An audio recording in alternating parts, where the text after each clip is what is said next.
Albert Fish was born on May 19, 1870, into a troubled family with a history of mental illness.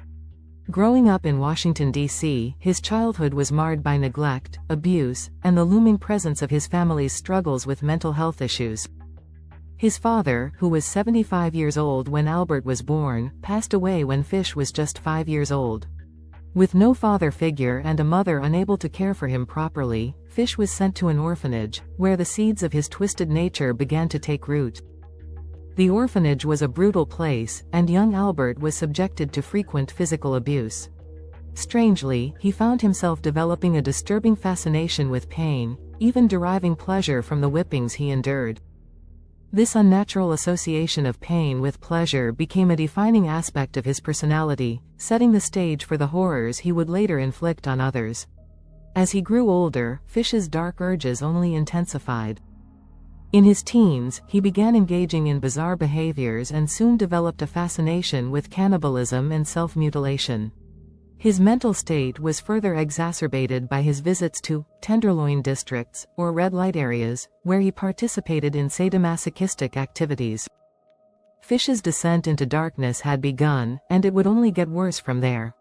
Fish's crimes were as horrifying as they were twisted. He began his killing spree in the early 1900s, targeting young children, often vulnerable and from poor neighborhoods.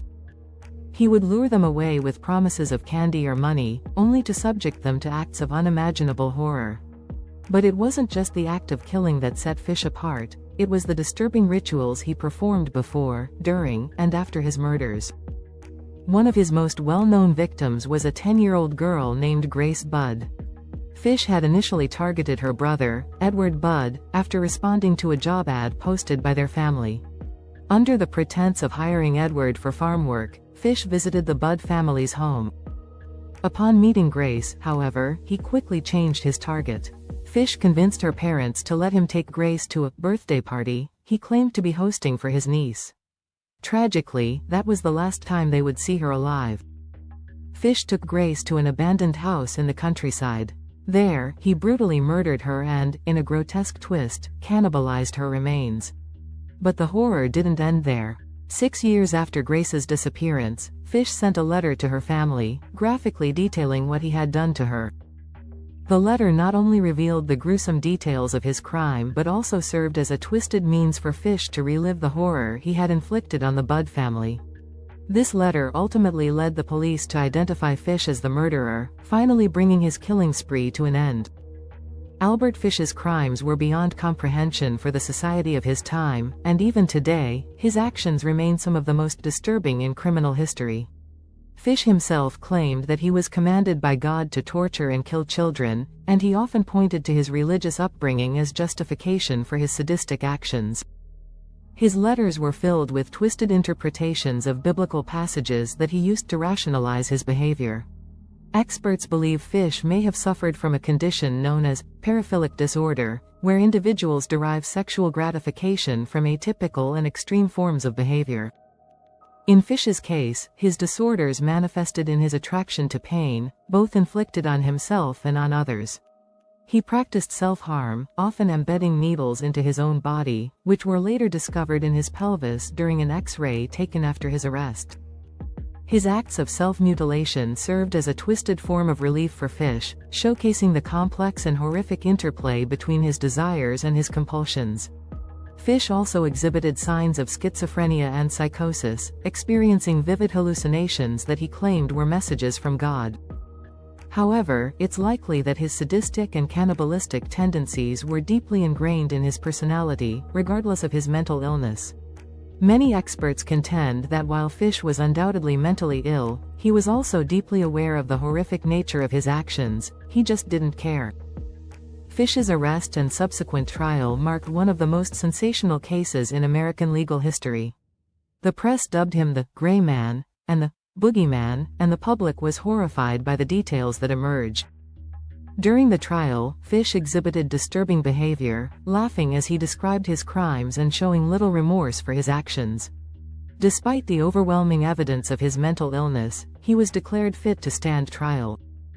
Fish's defense argued that he was insane and should be institutionalized rather than executed. However, the jury ultimately rejected this defense, horrified by the sheer brutality of his crimes. Fish was sentenced to death, and on January 16, 1936, he was executed by electric chair at Sing Sing prison. His last words, chillingly, were, "I don't even know why I'm here." The case of Albert Fish remains one of the most disturbing and memorable in the annals of American crime. His crimes touched upon fears that go beyond mere murder. They delved into the unthinkable realms of torture, cannibalism, and sadism. Fish's willingness to inflict such horror on innocent children makes him one of the most terrifying figures in history. The psychological horror that surrounds his case has inspired books, movies, and even psychological studies that attempt to understand what drives a person to such extremes. To this day, Fish's story serves as a grim reminder of the potential for darkness that can lurk within a human soul. His legacy is also a reminder of the importance of recognizing and addressing mental health issues early on. Fish's story might have been different if his struggles were treated, but the resources and understanding of mental health were limited in his time. For those fascinated by the darker aspects of the human psyche, Fish's life is a case study in the interplay of mental illness, trauma, and extreme deviance. In the end, Albert Fish was not only a man with deep-seated mental issues but also a sadistic killer who reveled in the pain he caused.